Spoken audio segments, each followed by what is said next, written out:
Il-Kunsill Lokali tas-Siggiewi se jkun qed jinvesti 765,000 euro għat-titjib ta' xi toroq rurali li ġew approvati wara applikazzjoni għal fondi Ewropej.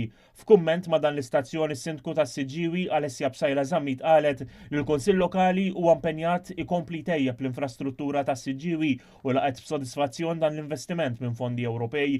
Il-konferma dwar dawn il-fondi għal toroq rurali waslet għand il-Kunsill Lokali fl-aħħar ġimgħat waqt li ġew ikkonfermati wkoll fondi għal ħitan tas-sejjeħ. Il-Kunsill Lokali tas-Siggiewi kien applika wkoll għar-restawr tal-faċċata tal-Kappella ta' Tuħirras ta' San Ġwan li tinsab fil-Pjazza tas-Siggiewi. Fi stqarrija l-Ministeru għall-Ġustizzja, Kultura u l-Gvern Lokali konferma li ġie approvat ir-restawr ta' 6 postijiet storiċi minn skema l-Kunsilli Lokali tad-Direttorat tar-Restawr fosthom din il-kappella fil-Pjazza tas-Siggiewi.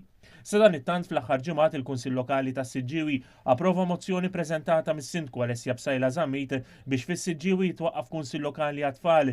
Is-Sindku qalet li din l-inizjattiva flimkien mal-ħidma kontinwa li għaddejja mal-għaqdiet lokali mad-Day Center tal-Anzjani u għat-twaqqif ukoll ta' Kunsill Lokali għaż-żgħażagħ din se tkompli ssaħħaħ l-involviment ta' ċittadini ta' kull età fil-komunità Siġġiwija.